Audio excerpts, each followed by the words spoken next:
kanyang mga magulang. Nag-iisa na lang siya sa buhay. Nagtagpo ang landas ng dalawa at dahil sa pangarap ni Lorraine na makapagtapos ng pag-aaral, tinanggap niya ang alok ni Froilan na magpakasal sila at bigyan niya ito ng anak.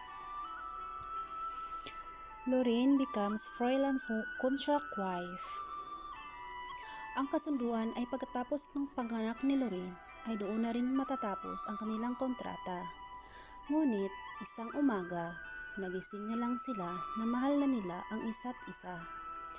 Kaya pa ba nilang sundin ang kanilang kontrata o susundin na lang nila ang tinitibok ng kanilang mga puso? Unang kabanata. Abala sa paghahanda ang lahat dahil darating ang kanilang CEO galing Amerika. Halos naka-makeup ang lahat at napaka-elegante ang kanilang mga suot.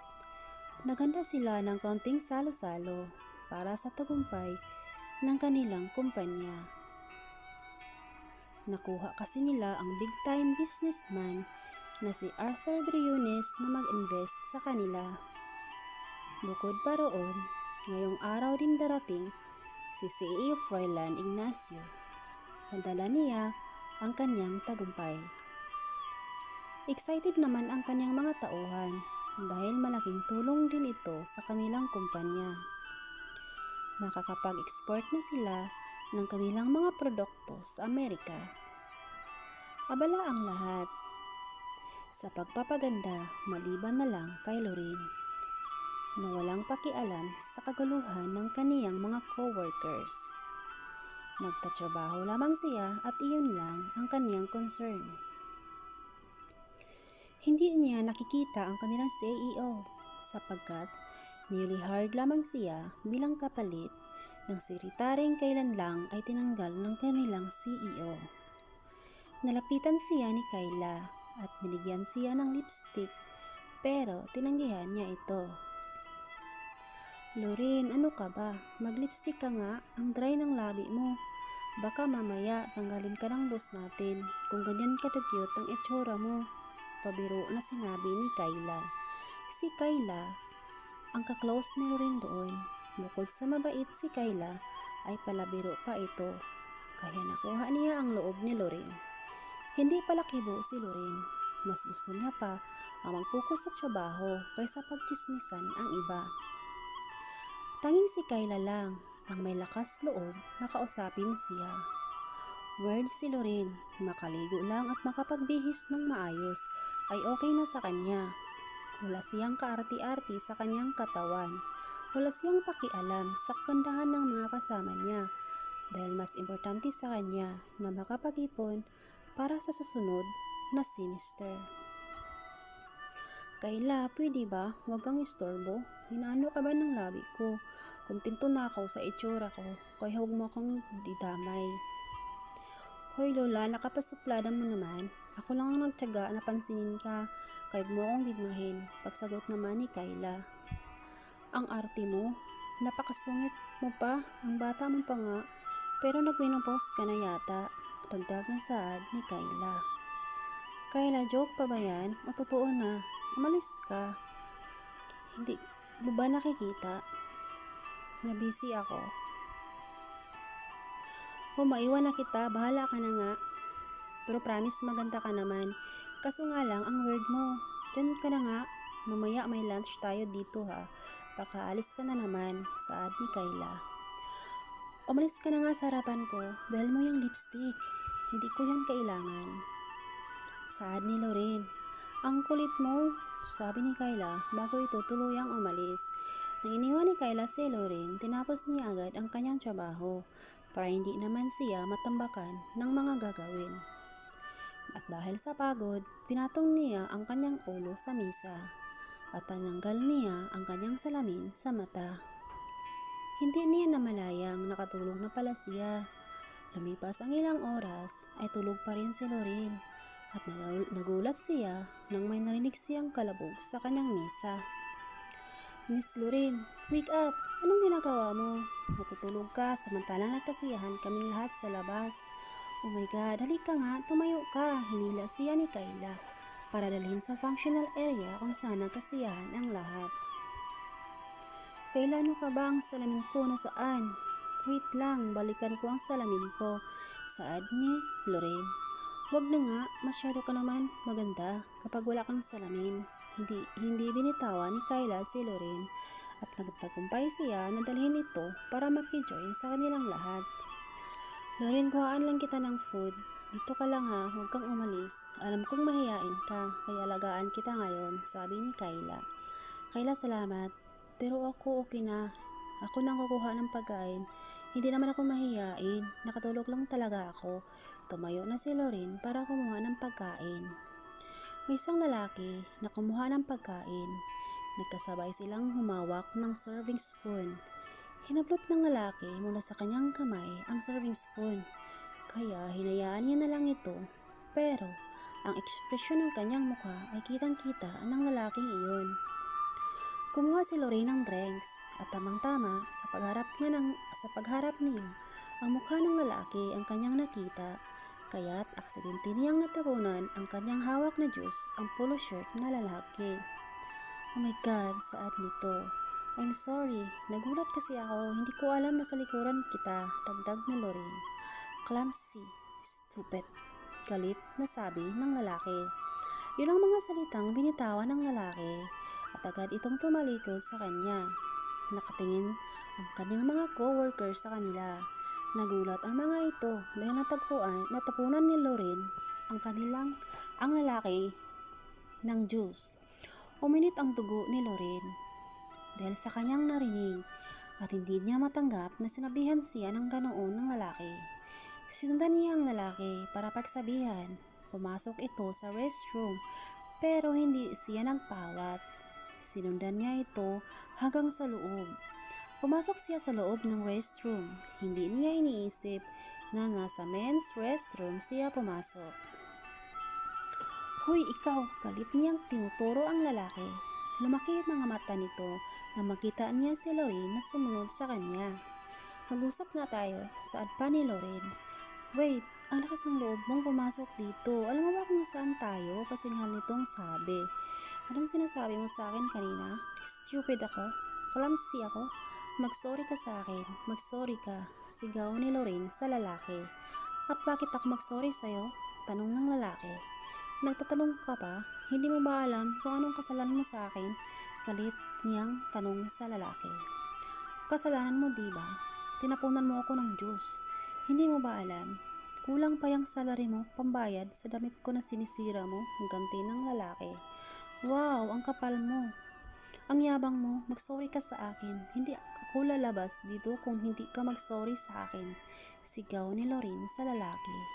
Nakita ng lalaki na may pumasok sa men's restroom, kaya agad niyang hinila si Lorraine para pumasok sa loob ng isang cubicle at agad niyang nilak ang pinto. Sisigaw sana si Lorraine, pero tinakpan ng lalaki ang kanyang bibig. Nagpumiglas si Lorraine at pinilit niyang tanggalin ang kamay ng lalaki. Sa inis ng lalaki, tinanggal niya ang kanyang kamay at hinalikan niya sa labi si Lorraine. Nagpupumiglas siya kaya't ipinasok niya ang kanyang dila sa bibig ni Lorraine. Sinipsip niya at napakabrutal na halik na iyon dahil na din sa nagpupumiglas si Lorraine. Pero mapangas pa rin ang lalaki dahil sinipsip niya ang dila nito. Nakalimot si Lorraine dahil sa sarap ng halik at iminado siya na first kiss niya ito. Nararamdaman ng lalaki na lumambot na si Lorraine. Gumapang ang dila nito sa liig ng dalaga at umungol si Lorraine sa sarap. Pero nang hawakan ng lalaki ang kanyang dalawang maumbok na dibdib, agad niya itong itinulak. Tinititigan ng lalaki si Lorraine at agad itong lumabas ng restroom. Naiwan si Lorraine sa loob ng restroom. Hindi siya makapaniwala na nahalikan siya ng isang lalaki na hindi niya nakilala at kahit na pangalan nito ay hindi niya alam. Umiyak si Lorraine sa galit. Nainis siya sa kanyang sarili dahil bumigay siya sa lalaking iyon. At dito na po natatapos ang ating unang kabanata. At huwag niyong kalimutan guys, mag-subscribe, mag-like at mag-share sa ating kwento. Subaybayan niyo po ang susunod pa nating kabanata sa susunod pa na mga araw. Maraming salamat. God bless.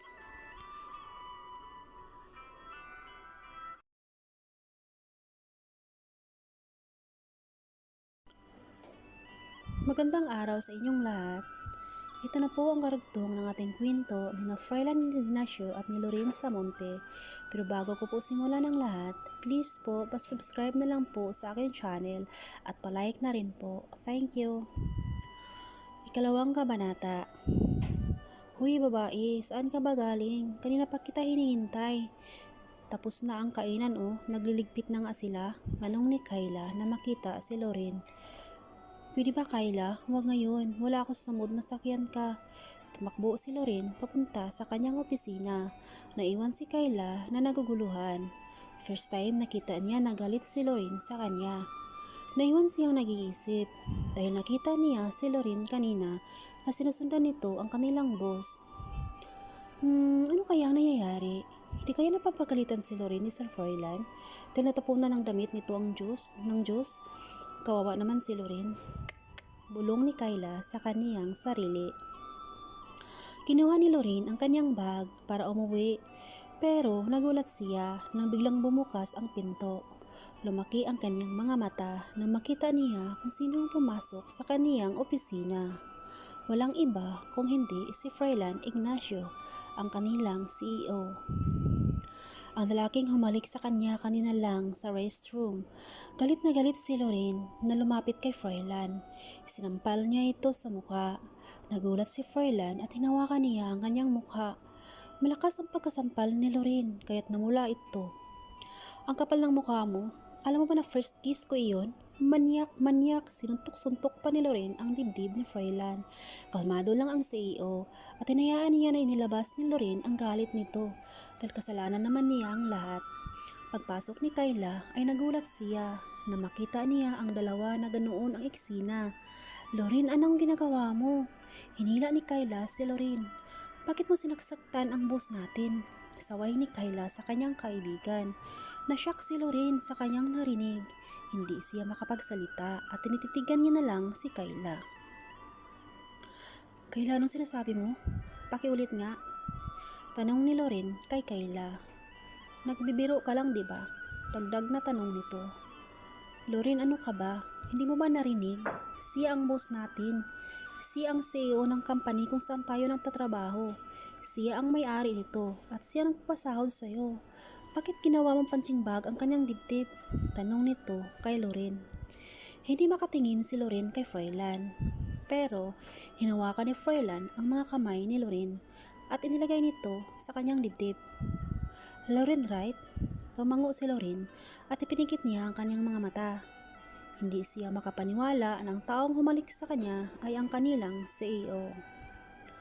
Lorraine, buksan mo ang mga mata mo. Sundukin mo ko. Saan mo gusto? Sa mukha ko? Sa dibdib ko? Ibibigay ko sa iyo ang chance na gawin sa akin ang lahat ng gusto mo. Singhal ni Froilan. Basta pagkatapos nito ay lumayas ka sa opisina ko. You're fired. Nagulat si Lorraine sa kaniyang narinig. Pero hindi pa rin siya nagpakumbaba. Okay sir, ngayon din aalis na ako sa company mo.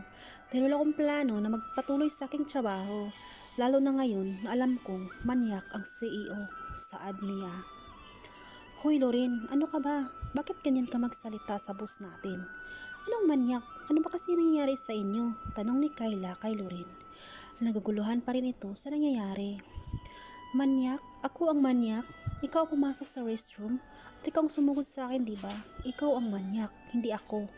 Pang-asar ni Froilan kay Lorraine. Musok ang ilong ni Lorraine sa galit. Tumalikod siya kay Froilan at tumapit siya kay Kayla. Kayla, walang nangyayari, huwag ka nang magtanong. Pinuha ni Lorraine ang kanyang gamit at magmamadaling umalis. Pero tinawag niya si Froilan. Lorraine, sandali. Bago ka umalis, may papagawa ko sa'yo. Kabayaran sa pagbugbog mo sa akin, hinubad ni Froilan ang kanyang polo at inihagis niya sa mukha ni Lorraine. Tanggalin mo ang mantsa at ibalik mo sa akin bukas, saad ni Froilan. Nagulat si Lorraine sa kanyang narinig. Inihagis niya pabalik kay Froilan ang polo. Mayaman ka, diba? Bumili ka ng bago, sigaw ni Lorraine kay Froilan. Mamili ka, Lorraine, lalaban mo ba? O bayaran mo? Mura lang naman. Isang buwan na salary mo. Mamili ka. Walang nagawa si Lorraine. Kinuha niya ang polo ni Froilan at nagmamadali siyang lumabas sa opisina habang umiiyak siya sa sobrang galit. Kayla, akin ang resume ni Loren. May titingnan lang ako sa ad ni Froilan. Okay po sir. Pero sir, I'm sorry po sa ginawa ng kaibigan ko ha. Mabait po siya. Hindi niya kasi alam na ikaw ang CEO ng company. Sir, please lang po, wag niyo naman siyang ipakulong. Pakiusap ni Kayla sa kanyang boss. Kayla, relax. May gagawin lang ako na magustuhan ni Loren, sagot ni Froilan. Marami pa kasi siyang pangarap sa buhay. Kawawa naman po kung kaibigan ko. Abnormal lang po yun sir, pero mabait. Paliwanag ni Kayla kay Froilan. Ngumiti lang si Froilan at nagmamadaling lumabas sa opisina. Kinabukasan, nagtataka ang nanay ni Loren. Hindi pa kasi ito gumigising para mag-asikaso papuntang trabaho. Kaya ginising niya na lang ito, baka nakalimutan itong mag-alarm. Anak, gising na, late ka na sa trabaho mo. Bakit ba hindi ka nag-alarm? Aalis na ako para bumili ng mga kailangan natin sa kantin. Ayaw pa rin gumising ni Loren, kaya hinila niya ang paa niya. Nanay, wala na po akong trabaho. Hayaan niyo na po ako matulog. Antok na antok pa po ako eh. Sagot ni Loren habang nakapikit pa ang mga mata nito. Anak, anong nangyayari? Natanggal ka na naman ba? Anak, pwede ba? Baguhin mo naman ang ugali mo. Ulit-ulit na lang. Pang-ilan na yan? Tanong ng nanay niya. Nanay, pang-anim na po. May darating pa pang 7, 8, 9 at 10. Sagot ni Loren sa kanyang inay. Loren, bumangon ka dyan. Paano ka makakapag-ipon kung ganyan ka? Pwede ba? Kahit minsan lang matuto kang magpasensya. Paano ang pag-aaral mo? Alam mo naman, kasya lang sa ating dalawa ang kinikita natin sa kantin, saad ng kanyang ina. Nanay, huwag po kayong mag-alala. Madiskarte po ako sa buhay. Kaya kong pag-aralin ang sarili ko, tuparin ko pa rin ang mga pangarap ko. Na tumira ka sa malayang bahay at sa magandang kotse at may sariling housemaid. Pangarap kasi ni Loren na mabigyan ng magandang buhay ang kanyang inay. Mayroon silang kantin, malapit sa eskwelahan, kaya mayroon silang araw-araw na makukunan ng panggastos sa bahay. Pero hindi ito sapat para matustusan ang kanyang pag-aaral. Nasa 4th year college na siya sa next semester, kaya't kailangan niya ng malaking pera para sa tuition niya. Sa Cavite sila nakatira at doon na rin siya lumaki. Lumaki siyang isang mabuting anak at masunurin sa kanyang nanay. Nag-isa na lang siya. Ang nanay niya ay iniwan na sila ng kanilang tatay. Mula nung bata pa siya. Sa tuwing malungkot ang nanay niya at napapagod, palihim siyang umiiyak. Ayaw niyang ipakita sa kanyang inay na malungkot siya. Kailangan niyang matapang para hindi makadagdag sa iniisip ng kanyang inay. Hanggang sa natuto siyang mangarap para mabigyan ng magandang buhay ang kanyang ina.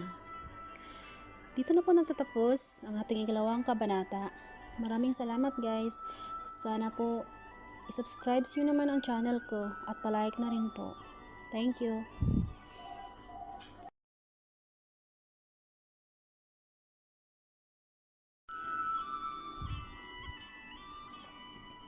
Magandang araw sa inyong lahat. Ito na po ang karugtong ng ating kwento tungkol sa pagmamahalan ni Froilan Ignacio at ni Loren Samonte. Pero bago po ang lahat, pa-subscribe naman po sa aking channel at palike na rin po. Salamat! Ikalawang kabanata.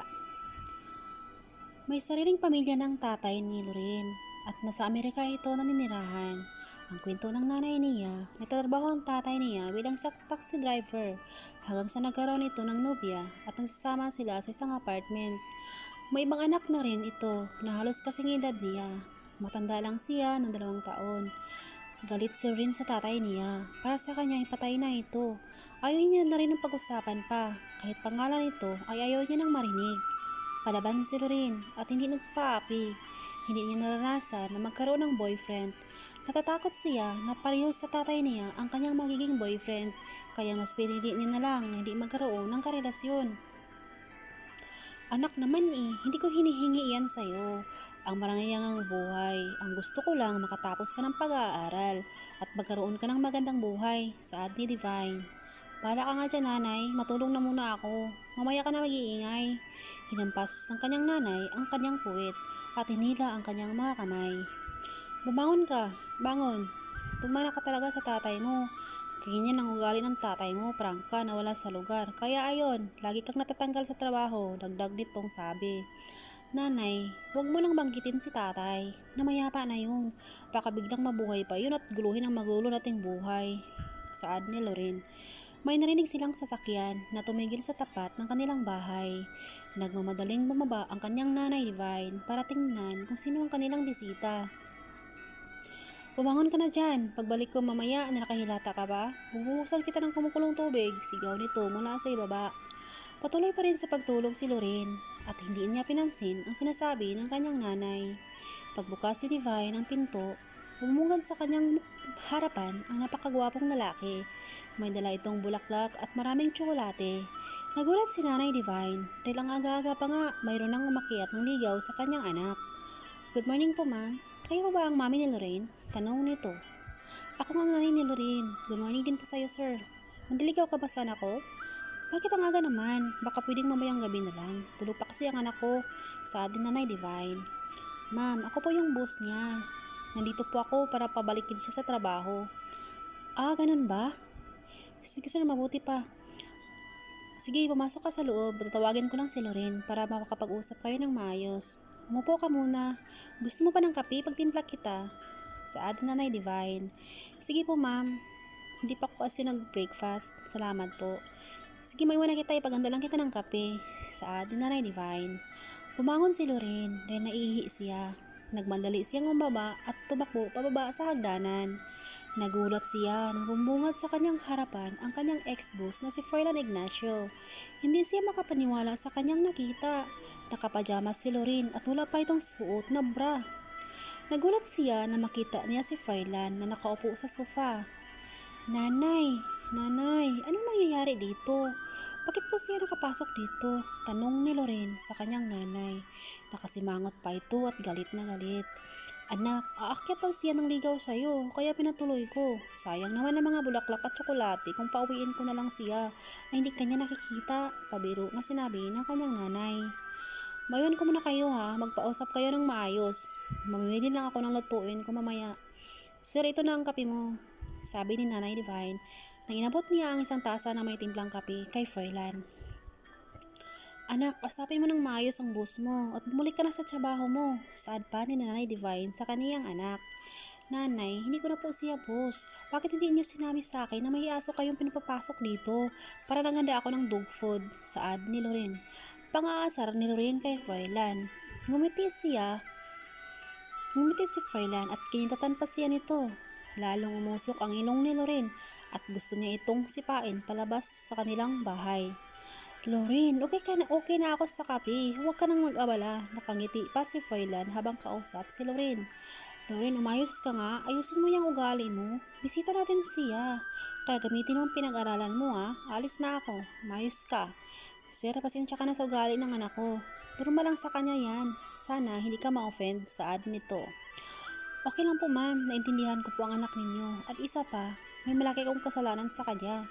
Namki ang mga mata ni Loren sa sinabi ni Froilan. Kaya hinila niya ang kanyang nanay para lumabas sa ng bahay. Nanay, umalis na po kayo ha. Hindi ba mayroon pa kayong bibilhin? May pag-uusapan lang kami ng boss ko, sabi nito. Anak, anong kasalanan ng boss mo sa'yo? Nag-alala ang kanyang nanay. Inisip na agad nito na buntis si Loren. Tinignan niya ang tiya ni Loren. Hindi pa siya nasiyahan, ay kinapa pa niya ito. Nanay, ano pang inisip ninyo? Nabuntis ako? Tumawa si Froilan sa sinabi ni Loren sa kanyang nanay. Anak, buntis ka? Sabihin mo sa akin ng totoo, buntis ka ba? Galit na tanong ni Nanay Divine. Nay, anong buntis?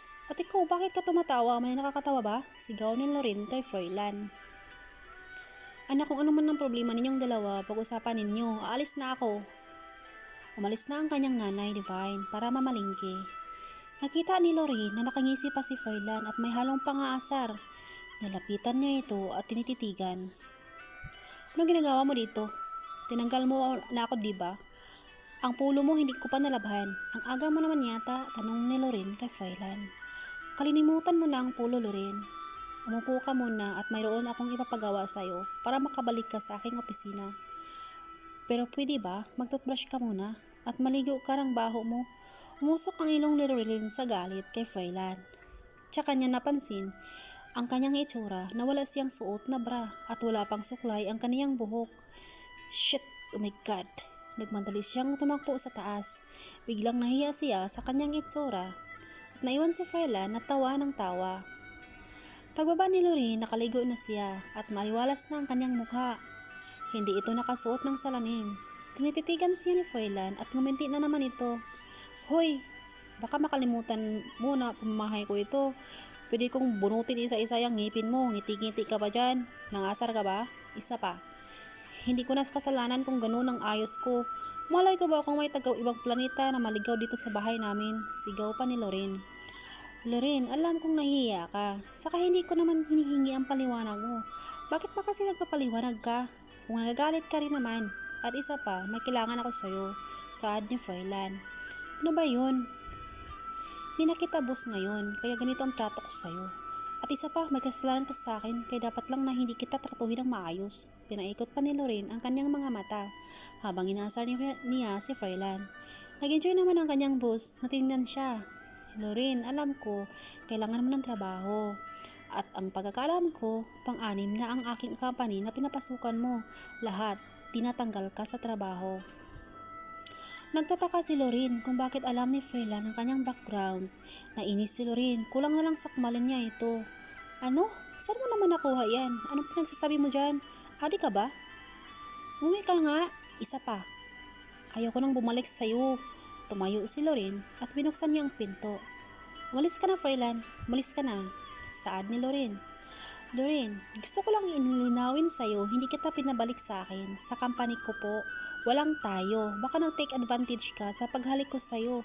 Kalimutan mo na iyon, okay? Umusok ang hilong ni Lorraine at tinulak niya si Froilan. Ikaw ha?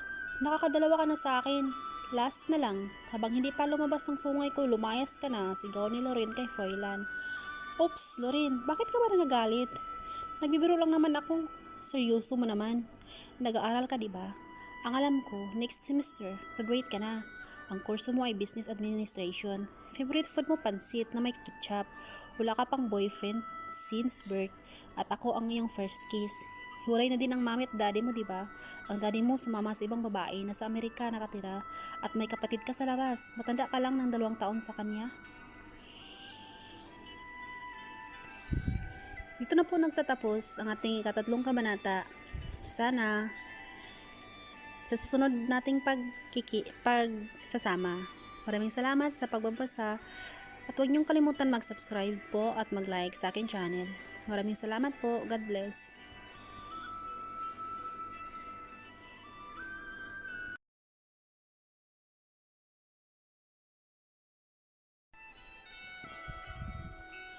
Magandang araw sa inyong lahat. Ito na po ang karugtong sa ating kwento tungkol sa pagmamahalan ni Lorraine at Froilan Ignacio. Pero bago po ang lahat, pasubscribe naman po ng aking channel at palike na rin po. Salamat. Ika-4 na kabanata. Lorraine, makinig ka sa akin. Nandito ako para tulungan kita. Kailangan ko ng anak. Papayag ka ba na anakan kita? Tanong ni Froilan kay Lorraine. Ano? Anong gusto mo? Anakan mo ako? No way! Hindi kita gusto at kahit kailan hindi kita magugustuhan. Ang age gap natin ang layo. Lolo na kita. Sigaw ni Lorraine kay Froilan. Haha, Lorraine, 20 ka diba? Ako 28. Hindi malayo yan. At hindi ko ako mukhang lolo. Mas mukha ka pang lula sa akin eh. Lilinawin ko sa'yo. Hindi kita type. Mukha ka lang manang. Kaya lang, ang katulad mo ang pasok sa taste ko. Ikaw ang pinili ko. Kasi alam ko, walang makakagusto sa'yo. Hindi mahaluan ang sperm cell ko dyan sa mattress mo. Pangaasar pa nitong sabi. Hoy, anong asar ka ba? Nakakarami ka na ha? Hinampas ni Lorraine ng baseball bat si Froilan sa hita. Tumalon si Froilan sa sakit. Nataranta si Lorraine dahil napalakas niya ang paghampas. Kaya tinulungan niya itong makaupo sa sofa. Ano ba? Anong tingin mo sa hita ko, bula? Ikaw pa itong tinutulungan, ikaw pa yung galit. Patapusin mo nga ako sa pagsasalita bago ka mag-react ng kanyan. Saad nito habang namilipit sa sakit ng hita. Hoy, hindi mo ako tinutulungan, nilalait mo ako. Sino ba naman ang hindi magagalit sa sobra-sobra ka ng makanglait? Singal ni Lorraine. Lahat na yata ng kapintasan sa katawan ko sinasabi mo na. At lahat ng detalye sa buhay ko parang alam mo na lahat. Anong plano mo? Stalker ka ba?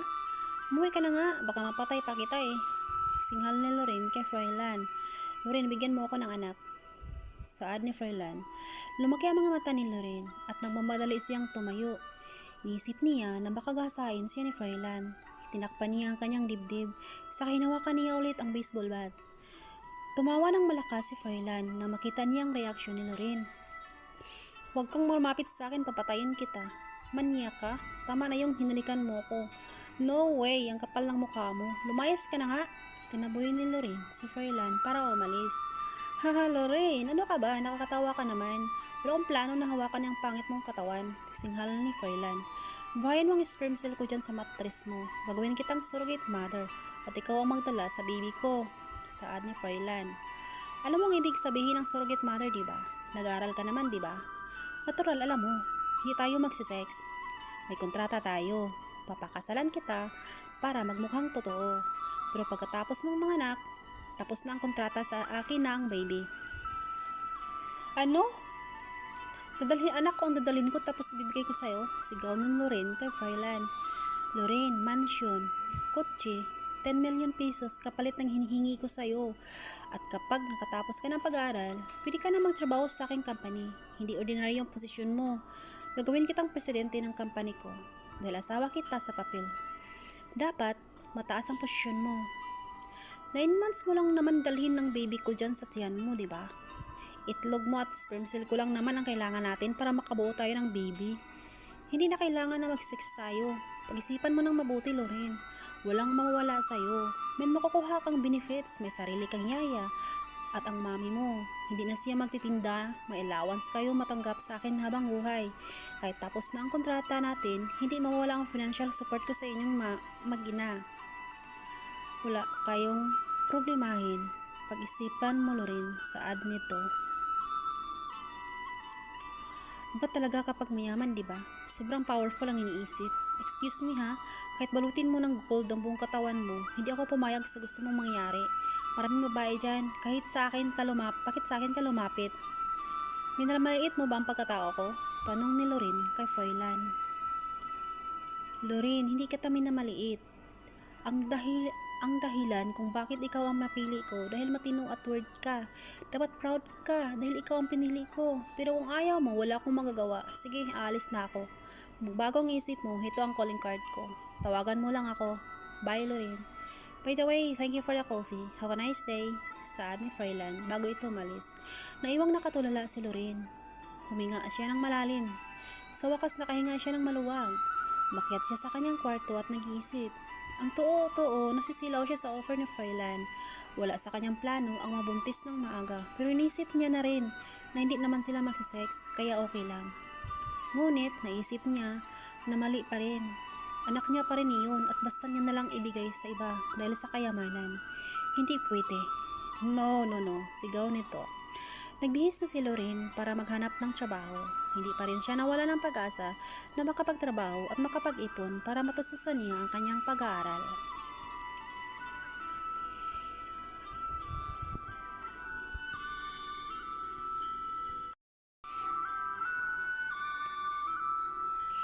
Magandang araw sa inyong lahat. Ito na po ang karugtong ng ating kwento ng pag-ibig ni Loren at Froilan Ignacio. Pero bago ang lahat, pwede po bang paki-like and subscribe naman po sa aking channel? Maraming salamat. Ikalimang kabanata. Gustong umuwi ng ama ni Loren sa Pilipinas. Namatay kasi ang kinakasama nito sa Amerika. Kaya nagdesisyon ang kanyang ama na umuwi sa Pilipinas at gusto nitong tumira kasama si Loren. Ayaw sanang pumayag ni Nanay Divine. Pero nang sinabi ng kanyang dating asawa na meron itong tumor sa utak at nabibilang na lang ang buhay nito sa mundo, lumambot ang kaniyang puso. Inisip niya na baka panahon na para makasama ni Loren ang kanyang ama bago man lang ito mamatay. Kaso nahihirapan si Nanay Divine. Hindi niya alam kung paano niya sasabihin kay Loren. Alam niyang hanggang langit ang galit ni Loren sa kanyang ama. Habang nanood ng TV si Loren sa sala, ay lumapit si Nanay Divine. Loren, anak, pwede ba kitang makausap? Importante lang anak, saad ni Nanay Divine. Inay, ano na naman yan? Kapag problema ayaw kong marinig ha. Pero kung pera, sige inay, akin na, wika ni Loren. Anak, puro kabiro. Seryoso ako, sana maintindihan mo. Sa desisyon ko ngayon, nanay mo pa rin ako. Kaya sana mapatawad mo ako sa gagawin ko sa ni Nanay Divine. Inay, ano po yun? Mag-aasawa ka na ba? Okay lang po, Inay. Kung happy po kayo, happy na rin po ako. At sobrang happy dahil burado na si Itay sa puso mo. Saad ni Lorin, mas lalong nahirapan si Nanay Divine na magsasabi ng totoo. Anak, wala akong plano na mag-asawa. Kontento na ako sa'yo. Pero anak, gustong umuwi ng tatay mo dito sa atin. Gusto niyang makasama ka. Biglang tumigil si Lorin at galit na galit niyang tiningnan ang kanyang ina.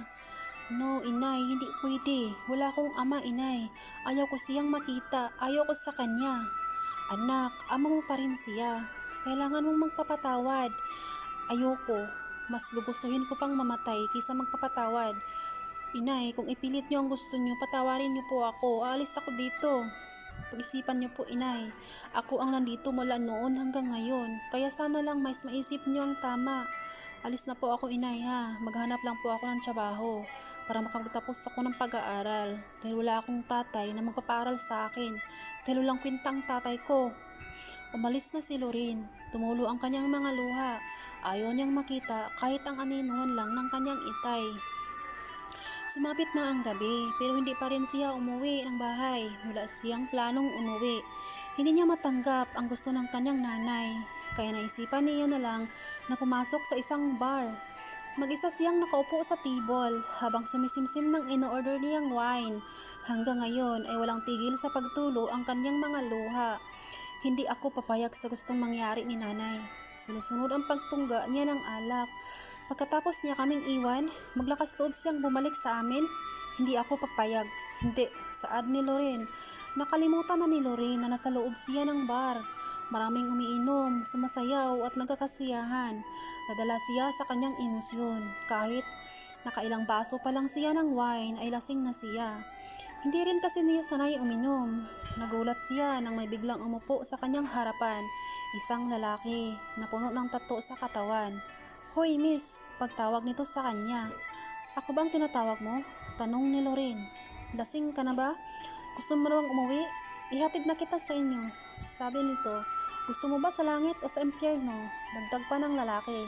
Uminit ang tinga ni Lorin sa kanyang narinig. Hindi pa ito nakontento. Tinanggal pa ang suot na salamin ni Lorin. Hindi niya napigilang sampalin ng lalaki dahil sa galit. Kapal ng mukha mo. Pumili ka ng babaeng babastusin mo. Huwag ako. Akin na ang salamin ko, singhal ni Lorin sa lalaki. Hinablot ni Lorin ang kanyang salamin. Ngunit, hinulog ito ng lalaki sa sahig, sa katinapak-tapakan. Basag at yurak-yurak na ang salamin, pero pinulot pa rin ni Lorin. Ano miss, kaya mo pa bang isuot yan? Nanguumay na turan ng lalaki. Napakatapang mo naman, hindi mo kilalang sinampal mo. Galit na saad ng lalaki. Tumayo siya at agarang napatras nang lumapit sa kanya ang lalaki. Itsura mo pa lang, kilala na kita, isang drug addict at walang modo. Singhal ni Lorin. Hayop ka, sinira mo ang salamin ko. Binaton niya sa lalaki ang sira niyang salamin.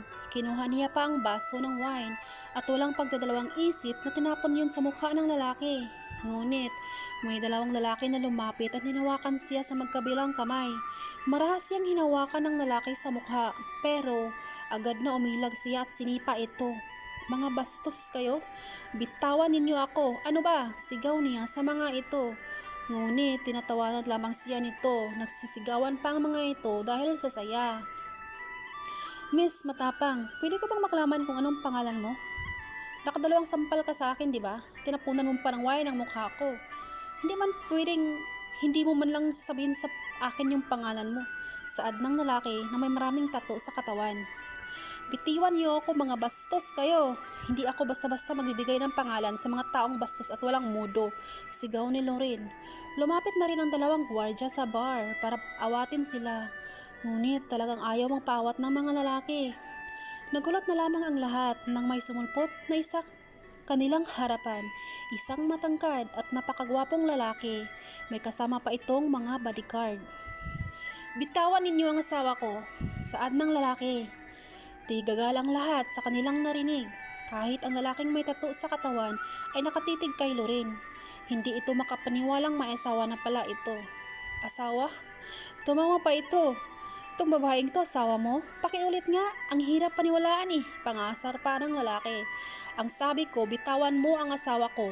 Kung ayaw niyong umuwi na puro bali ang katawan ninyo. Muling sigaw ni Froilan na siyang bagong dating. Totoo nga na asawa mo ang babaeng ito? Hindi makapaniwalang tanong ng lalaki. Bago muling bumalik, ang tingin niya kay Loren. Hoy miss, anong klaseng gayuma ang ginagamit mo sa asawa mo at napaibig mo siya? Nangasar pa nga tanong nito. Bitiwan niyang babaeng yan. Mabilis na sinunod iyon ng dalawang kasama nito. Makaalis na nga tayo, baka ano pa masabi ko? Tumigil ito sa harap ni Froilan. At ikaw pare, huwag mong hayaan na maglasing ang asawa mo sa ganitong lugar. Kung totoong asawa mo nga siya. At ikaw naman babae, sa susunod na magtagpo pang landas natin, sisingilin na kita sa sampal mo sa akin. Tara na. Tuluyan nang umalis ang mga lalaki. Kasama ang mga barkada nito, habang nagtatawanan, kinuha ni Loren ang kanyang bag at tinampit ang kanyang salamin na basag. Loren, bitawan mo na yung sirang salamin mo. Hindi mo na kailangang pulutin at ayusin pa yan. Malumanay na sambit ni Froilan. Umalis ka sa harapan ko, Froilan. Hindi kita kailangan. Sigaw niya rito. Ano ba kasi ang ginagawa mo dito? Naglalasing ka? Ayan, binabastos ka na. Singal ni Froilan. Ano ba kang pakialam mo? At bakit mo sinabi na sa mahayop na yon na asawa mo ako? Nangangarap ka naman. Hindi ako papayag sa gusto mo. Lumayo ka sa akin. Singal ni Loren. Pangklase ka rin, no? Kahit simpleng thank you, hindi mo masabi. Pasalamat ka nga at kahit napaka-word mo. Hindi ako nang hinayang na sabihin sa mga lalaking iyon na asawa kita. Lumala ang sitwasyon dahil sa sinabi mo. Pakialamero ka talaga. Sigaw niya kay Froilan. Pigil na pigil ang galit na naramdaman para sa lalaki. Hindi mo ba nakita? Hindi sila makapaniwala. Dahil napaka-imposible nga naman, di ba? Nangasar na tura ni Froilan. Oo nga naman, Froilan, napaka-imposible talaga. Dahil hindi ako papayag sa gusto mo. Kahit anong mangyayari.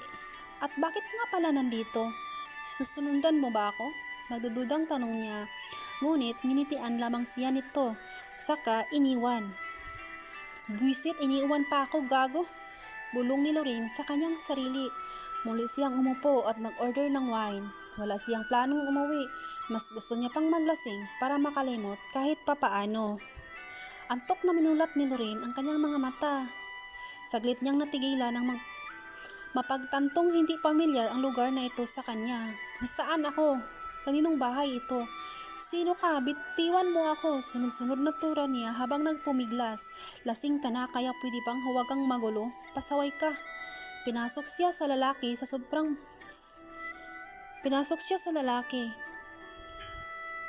Sobrang pamilyar ang boses sa kanya. Isang magandang kwarto na may malambot na kama. Ang init, sobrang init. Wala sa sariling hinubad ni Loren ang suot na damit. Sa init na naramdaman ng kanyang katawan. Mabilis na tumalikod si Froilan dahil ayaw niya itong makita. Ngunit talagang nangaasar si Loren dahil lumapit pa ito.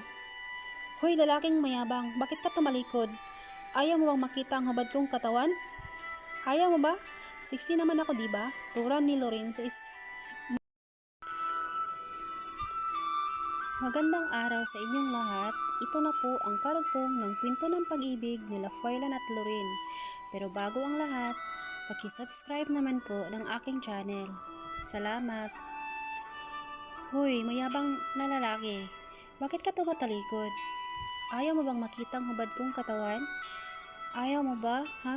Siksi naman ako diba? Tura ni Loren sa isang mapang-akit na tinig. Mariing napapikit si Froilan. Kumuha ito ng damit para ibigay kay Loren. Magbihis ka nga. Ayan, kung mainitan ka, pumunta ka sa bathroom at maligo. Magbabad ka sa bathtub. Huwag mo kong pilitin na hawakan niyang katawan mo. Singal nito sa dalaga.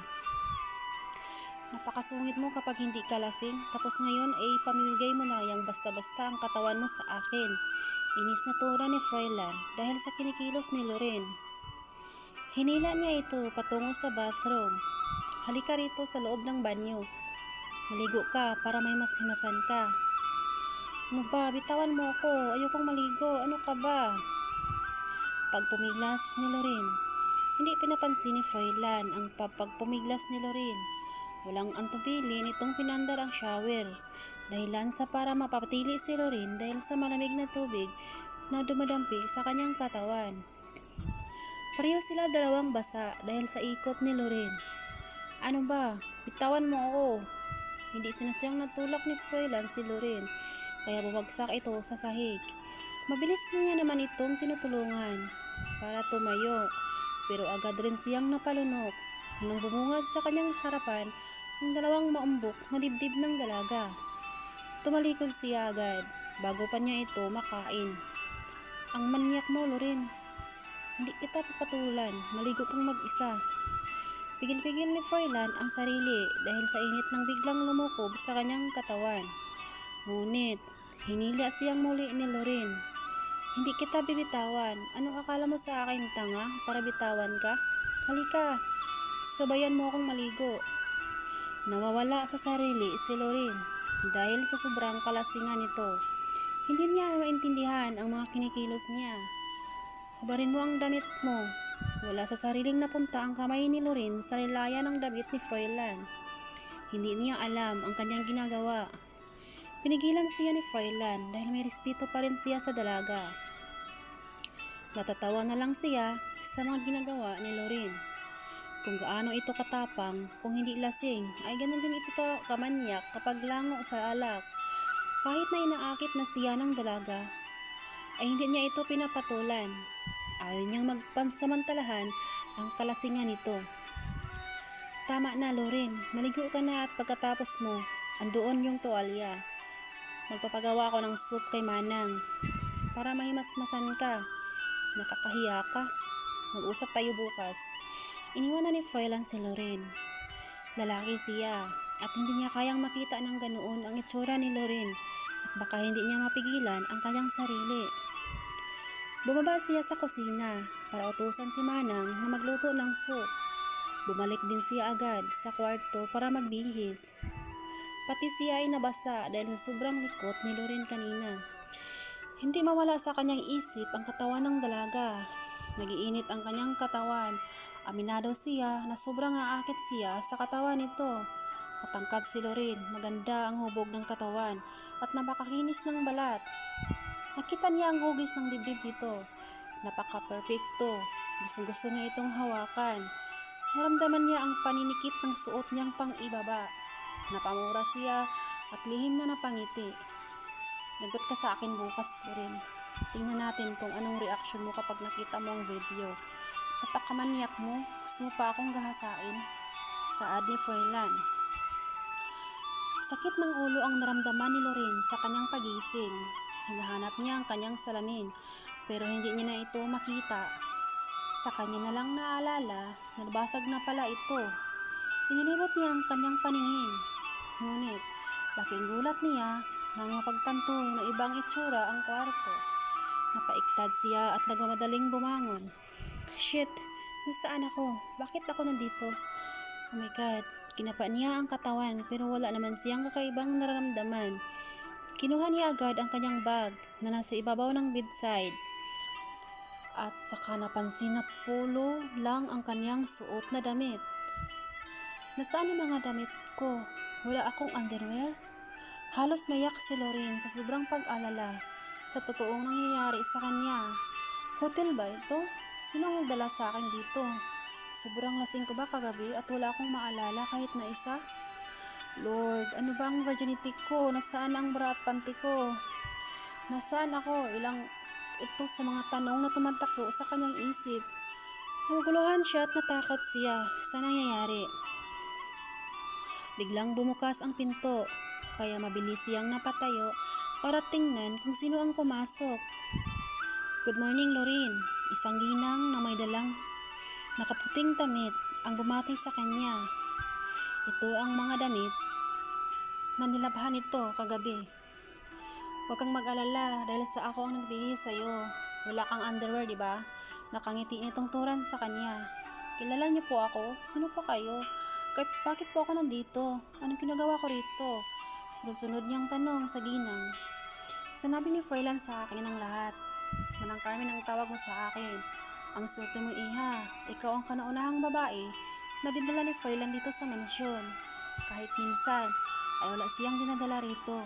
Ngayon lang ito nangyari. Bigla siyang naguluhan. Manang, tama po ba kayo? Si Froilan po? Oo si Froilan. Siyang nagdala sa'yo dito. Lasing na lasing ka at wala kang maalala. Pero, huwag kang mag-alala. Dahil ako ang nagbihis sa'yo at hindi si Froilan. Ngumiti pa ito na tila ba nangaasar. Nakakahiya naman po sa inyo, Manang. Maraming salamat po at pasensya na sa abala. Hindi ko po talaga alam kung ano ang nangyayari. Pero maraming salamat po sa inyo, Manang. Tumayo na siya at kinuha ang damit na dala nito. Magbihis lang po ako. Sige Lorin, maiwan na kita ha. May gagawin pa ako sa baba. Paalam nito. Sige po Manang, maraming salamat po. Tuluyan na itong lumabas ng kwarto. Mabilis niyang nilak ang pinto. Saka sinigaw sa galit. Nagagalit siya sa kanyang sarili. Anong ginagawa ko? Nakakahiya. Kailangan ko nang umuwi. Si nanay nag-alala na sa akin yun. Pagkatapos niyang magbihis, ay lumabas na din siya agad ng patakbong bumaba ng hagdanan. Nagulat siya nang bigla niyang makita si Froilan sa kanyang harapan. Saan ka pupunta? Tatakasan mo ba ako? Umupo ka sa dining at mag-breakfast muna tayo. At marami tayong dapat na pag-usapan. Singhal nito sa kanya. No, wala tayong pag-uusapan. Kailangan ko nang umuwi. Salamat sa pagpatulong mo sa akin sa bahay mo. Walang anuman, Lorin. Maliit na bagay. Tugon nito. Pero kailangan ko na talagang umuwi. Nag-alala na si nanay sa akin. Bakit mo ba ako dinala rito? Dapat hinayaan mo lang akong makatulog doon sa bar. Napabuga ng hangin si Froilan. Pabayaan? Para ano? Gasain ka ng 6 na lalaking nang babasta sa'yo kanina? Gusto mo ba yun? Bakit nga ba hindi ko naisip yun? Ang hina naman ng utak ko. Kagabi ko pa ito hindi gumagana ng maayos. Sarkastikong dahil sa tanong ni Lorin. Hindi makapaniwala dahil sa mga tanong ni Lorin. Tumigil ka Froilan, may gana ka pa talaga na asarin ako? Nag-alala lang ang nanay ko kaya kailangan ko nang umuwi. Napipiko niyang singhal sa lalaki. Hindi kita papayagan na lumabas sa pamamahay ko nang hindi ka nagsasorry sa akin. Sabay hila sa upuan para umupo. Umupo ka, mag-usap tayo. Huwag kang mag-alala, ipapahatid kita sa driver ko. Katapos nating mag-usap. Walang nagawa si Lorin at padabog sa susunod lang kay Froilan. May kinuha itong papel at ballpen, saka inabot sa kanya. Ayan, basahin mo at intindihin mong mabuti. Ang nakasulat dyan, hindi mo ako pwedeng tanggihan dahil masisira ang image mo sa buong mundo. Seryosong saad nito. Ano? Anong pinagsasabi mo? Anong masasira? Sigaw niya, ngunit minitian lang siya ni Froilan habang tahimik na sumisimsim ng kape. Salubong ang kilay sa binasa ni Lorin. Ang mga nakasulat sa papel para siyang napapaya ng ulirat dahil sa mga nakikita niya. Padaskol niyang binalik ang tingin sa lalaking nasa harap. Ano ito? Ano bang drama to? Gigipitin mo ako? Pipilitin na pakasalan kita? At bigyan ng anak? Anong akala mo sa akin? Pukpok?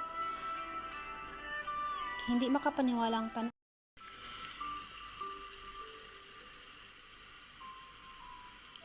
Magandang araw sa inyong lahat. Ito na po ang karugtong ng ating kwento tungkol sa istoryang pag-ibig ni Lorin at Froilan. Pero bago ang lahat, paki-subscribe naman po sa aking channel. Salamat. Ikapitong kabanata.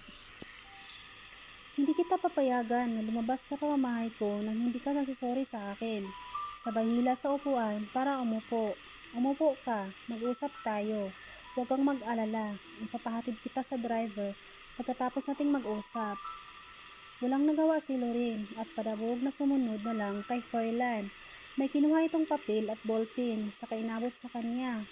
Ayan, basahin at intindihin mong mabuti ang nakasulat dyan. Hindi mo ako pwedeng tanggihan dahil masisira ang image mo sa buong mundo. Seryosong saad ni Froilan. Ano? Anong pinagsasabi mo? Anong masisira? Sigaw niya.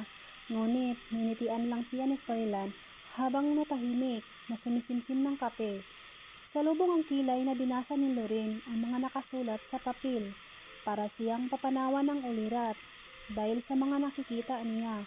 Padaskol niyang ibinalik ang tingin sa lalaking nasa harap. Ano ito? Anong drama to? Gipitin mo ko? Ipilitin na pakakasalan kita at bigyan ng anak? Anong akala mo sa akin? Pukpok? Hindi makapaniwalang tanong niya. Oo, mabilis na sagot nito, pero agad rin naman niyang binawi. I mean, no, hindi. I'm sorry, Lorraine. Hindi ko sinasadya. Ang ibig kong sabihin, hindi ka pukpok, paliwanag ni Froilan nang makita ang reaksyon ni Lorraine na galit na galit. Kulang na lang ay bugahan siya ng apoy. Pukpok ang tingin mo sa akin? Bakit? Ano bang ginagawa ko para isipin mo na pukpok ako? Lorraine, hindi ko sinasabi na pukpok ka. Sorry, nadulas lang ang dila ko. Nag-sorry na nga ako, diba? Saad ni Froilan. Tumayo si Lorraine at tabagsak na nilapag ang papel sa mesa. Nanlisik ang kanyang mga mata. Huwag kang magpakita sa akin kung ayaw mong kasuhan kita. Galit na sigaw ni Lorraine. Anong kaso, Lorraine? Rape? Pang-aasar nito. Kitang-kita sa video na ako ang gusto mong gahasain. Ako na nga ang biktima. Ako pa ang kakasuhan. Wow, ang galing mo naman, Lorraine. Froilan, lasing ako. Wala akong alam sa ginagawa ko. Pinagsamantalahan mo ba ako? Alam mo naman, Lorraine, umupo ka muna. Bago ka magalit sa akin, iyan ang ebidensya na ikaw ang gustong magsamantala sa akin. Binigay ni Froilan ang laptop kay Lorraine.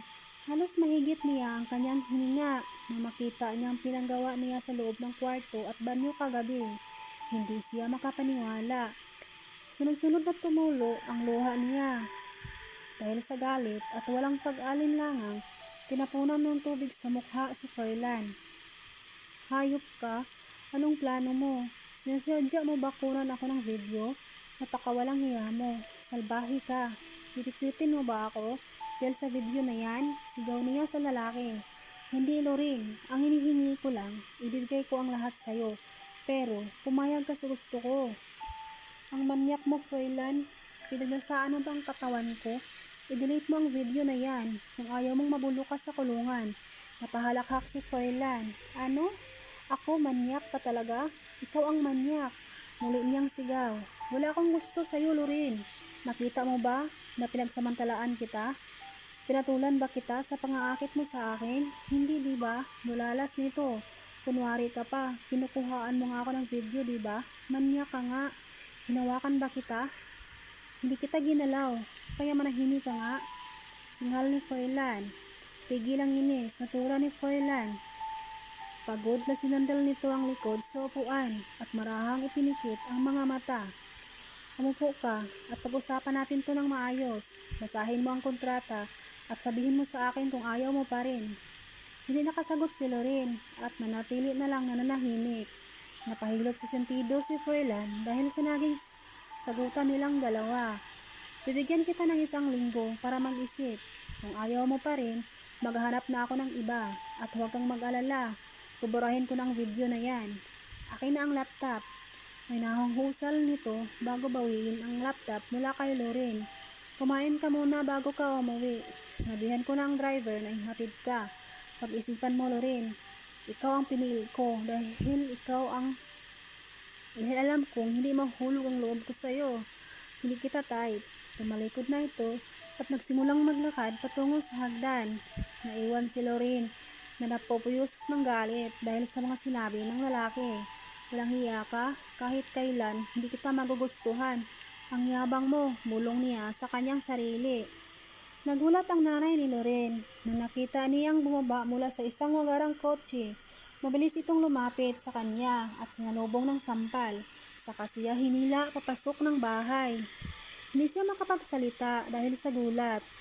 Nay, bakit mo ako sinampal? Hindi mo man lang ba ako hayaang magpaliwanag? Sampal agad? Gulat na sambit niya. Huwag mo akong tatanungin kung bakit kita sinampal. Hindi mo ba alam? Hindi ako nakatulog kagabi dahil sa pag-alala. Nihintay kita, Lorraine. Hindi ko alam kung saan kita hahanapin. Hindi mo ba naisip ang pwedeng mangyayari sa akin? Mag-isa lang ako sa bahay. Ito ang unang bisis na ginawa mo ito sa akin. Sunod-sunod, nasinghal ko sa kanya. Hindi mapigilang tumulo ang mga luha ni Nanay Divine habang sinusumbatan niya si Lorraine. Pumasok silang dalawa sa bahay.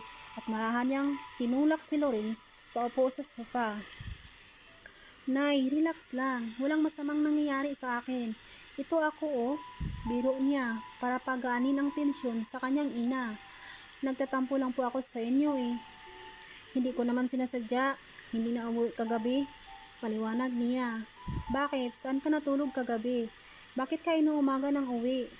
Hindi nakasagot si Loren at tinakpan na lamang niya ang kanyang mukha. Sagutin mo ako, Loren. Galit na singhal ng kanyang inay. Saka umalis saglit para kumuha ng pamalo. Napalunok siya dahil alam niyang hindi ito nang bibiro. Talagang papaluin siya ng kanyang inay. Nay, hindi na po ako bata. Huwag niyo na po akong gamitan ng pamalo, pwede ba? Maktulya naman. Sige, isa. Kapag hindi mo ako sinagot ng maayos, pagbilang ko ng 5, talagang makatikim ka ng pamalo. Inamba pa nito ang hawak niyang pamalo. 2, 3, 4. Singhal nito. Nay, ano ba? Ginagawa naman akong bata eh. Saan ka natulog kagabi? Sagutin mo ko. Singhal ni Nanay Divine. Nalasing po ako kagabi, inay eh. Inuwi ako ni Sir Froilan sa kanyang mansyon. Nahiyang saad niya.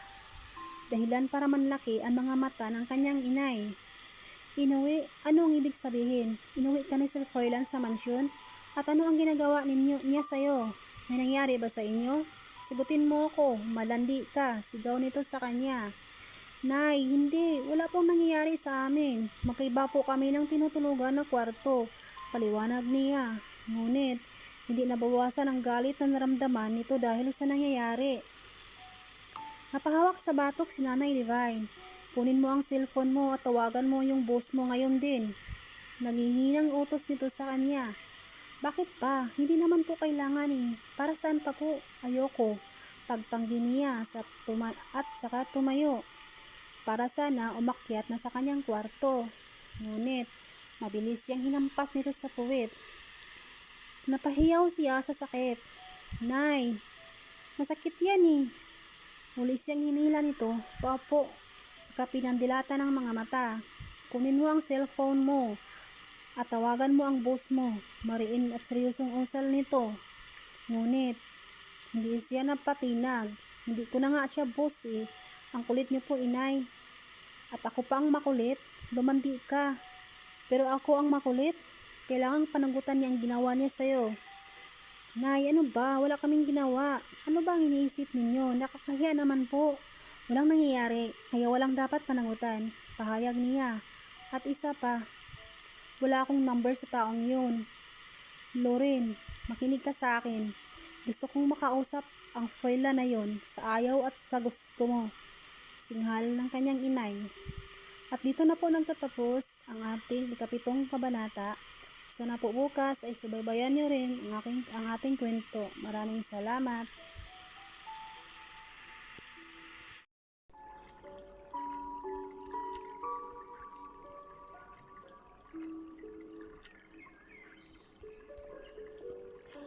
Magandang araw sa inyong lahat. Ito na po ang karugtong ng kwento ni Lorraine at Froilan Ignacio.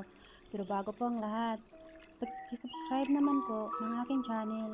Salamat.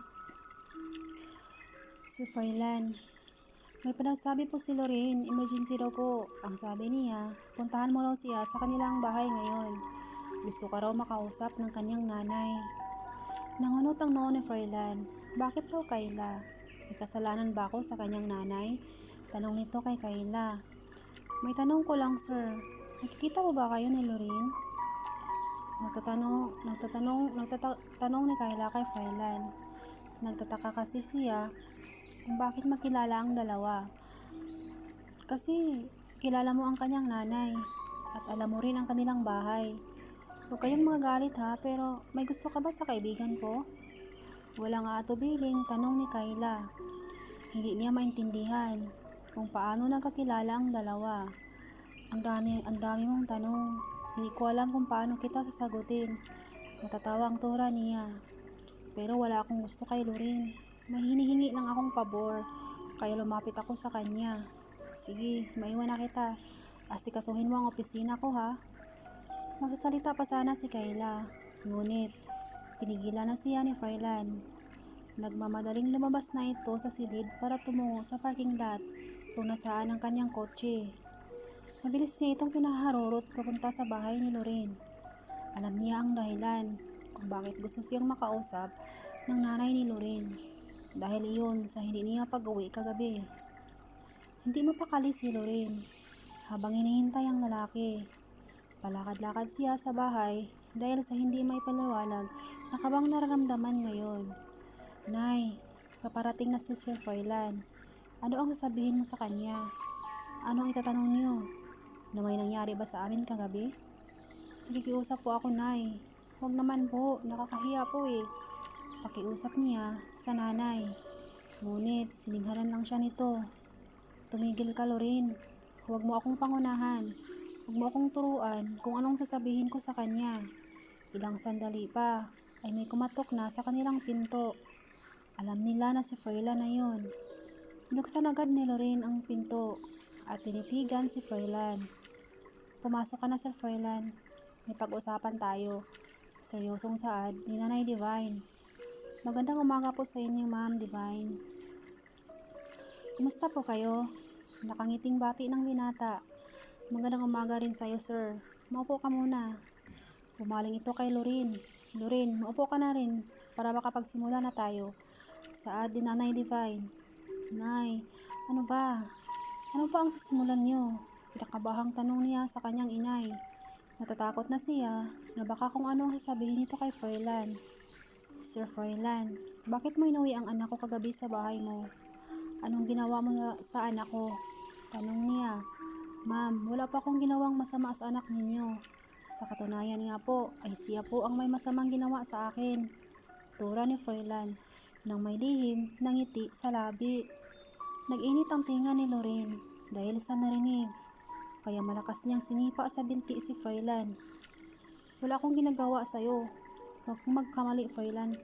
Gigil na sigaw niya ngunit hindi man lang siya pinansin ng dalawa. Anong ginagawa sa'yo ni Lorraine, Froilan? Sabihin mo sa akin. Tanong ni Nanay Divine. Nakita ni Froilan ang pagbabago sa mukha ni Lorraine. Ramdam nito ang takot sa maaari nitong sagot. Ma'am Divine, muntik niyo na po akong masaksak. Akala niya kasi ay masama akong balak sa kanya. Pero maniwala po kayo, wala akong ginagawang masama sa anak ninyo. Paliwanag ni Froilan. Nakahinga ng maluwang si Nanay Divine. Naging kalmado na ang isip nito ngayong nakumpirma na nagsasabi ng totoo ang kanyang anak. Totoo pala ang sinabi ni Lorraine na walang nangyayari sa inyo kagabi. Salamat sa pagpatulog mo sa anak ko, sir. May nahunghusal ni Nanay Divine. Malaki ang utang na loob ko sa iyo, sir. Kung wala siya sa bahay mo, ay baka naghahasa na yan sa labas dahil sa kalasingan. Sumilay ang magandang ngiti sa labi ni Froilan. Wala po yun, ma'am. Pero may pakiusap lang po sana ako sa inyo. Gusto kong bumalik si Lorraine sa aking kampanya. Sana, pakiusapan niyo siya para bumalik sa akin. Para magtrabaho sa akin ulit. Mabilis itong bumaling sa kanya. Saglit pa siyang natitigilan dahil sa narinig at ilang bisis na napakurap. Ano pa ang hinihintay mo, Lorraine? Pagkausap nito sa kanya, umakyat ka na sa taas at magbihis. Magtrabaho ka na ulit kay Sir Froilan. Singhal pa nito. Dahilan para tuluyang magsalubong ang kilay ni Lorraine. Nay, ayoko nga. Bahala nga kayo mag-usap dyan. Ayokong bumalik sa trabaho. Ayoko. Mariin niyang pagtanggi. Tumayo si Froilan sa kadahan-dahang lumapit kay Lorraine.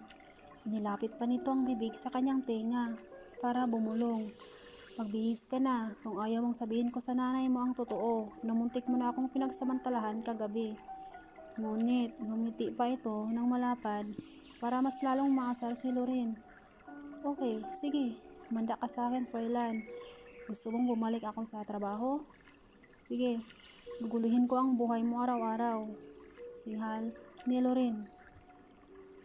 Gulat ang nararamdaman ni Kayla na makita si Lorraine at Froilan na magkasama. Agad ditong nilapitan ang dalawa para itanong kung ano ang nangyayari at kung bakit pinatawag ni Nanay Divine si Lorraine at Froilan sa kanilang bahay. Hoy bakla, ano nangyayari kay Sir Froilan? Anong kasalanan niya sa nanay mo? Puno ng pagtatakang tanong nito kay Lorraine. Wala siyang kasalanan at wala akong choice eh. Kailangan kong bumalik sa trabaho. Matamlay na sagot naman niya sa kaibigan. Ano nga ang dahilan? Bakit bigla kang bumalik? Pangungulit ni Kayla. Dumako ang tingin nito sa kanilang boss. Sa kamarahang siniko si Lorin sa tigiliran. At kasama mo pa ang boss natin ha. Si nanay kasi eh. Kung ako lang, ayoko na talagang bumalik dito. Nakakainis naman kasi si Froilan na yan. Inis na tura nito. Narinig ni Froilan kaya ganitong lumapit sa kanila. Lorin, nasa opisina tayo. Huwag mo akong tatawagin sa pangalan ko. Mariing saad ni Froilan. Ayaw kitang tawagin sir dahil hindi ko kagustuhang bumalik dito. Galit niyang sagot. Lumapit ito sa kanya para bumulong. Kung ayaw mong pagtsismisan tayo ng mga kasamahan mo sa trabaho, umayos ka. Bumaling ito kay Kayla. Kayla, bumalik ka na sa trabaho mo. Yung pinapagawa ko sa'yo, naasikaso mo na ba? Tanong ni Froilan. Yes sir, tapos na po. Nilagay ko na sa table ninyo. Magalang na sagot nito sa kalumingon sa kaibigan. Lorin, balik na ako sa trabaho ha. Relax ka lang. Kaya mo yan. Nandito lang ako para sa'yo. Saad ni Kayla. At ikaw Lorin, dito ka sa loob ng opisina ko. Gusto kong nakikita ka. Lagi ng mga mata ko. Napubugas siya ng hininga. Ayaw kitang makita at ayaw kitang makasama sa opisina. Wala kang magagawa, ikaw ang assistant ko. Kahit ano ang niutos ko sa'yo, ay gagawin mo. Kung saan ako pupunta, dapat ay kasama ka. Ngayon, aalis na tayong dalawa. Dahil may importante tayong pupuntahan. Galit nitong utos. Ano? Don't tell me sir, nayaya ang trabaho ko rito. Baka gusto mo magdala pa ako ng towel at gatas para hindi ka magutuman at hindi ka matuyo ng pawis sa likod mo. Sa saktong tura niya. Hindi mapigilan ang tumawa ni Kayla nang marinig ang sinabi ni Lorin. Ngunit agad rin siyang tumalikod dahil nakita niya ang pag-asim sa mukha ng kanilang boss. Mukhang hindi matutuwa dahil sa kaibigan nito. Ulitin ko sa'yo, huwag mong ulitin ang mga sinasabi mo ngayon kung ayaw mong pag-initan kanila. Wala akong pakialam sir. Yung problema nila yun. Pangaasar pa niya para lalong mainis sa kanya si Froilan. Sana naman intindihan mo ako. Boss mo ako, Lorin. Halika na at may pupuntahan tayo. Ano? Agad-agad? Saan ba tayo pupunta? Ngunit hindi na siya sinagot ni Froilan. Mabilis itong tumalikod, kaya wala na siyang nagawa. At natahimik na sumunod na lang. Katahimikan ang bumalot sa kanilang dalawa sa loob ng sasakyan. Wala ni isang nagsalita. Ngunit nahagip ang kanyang mata ang pagsulap sa kanya ni Froilan. Huminto sila sa isang mamahaling restaurant. Nauna nang bumaba si Froilan, kaya tahimik lang siyang sumunod kung saan iwan ito pupunta.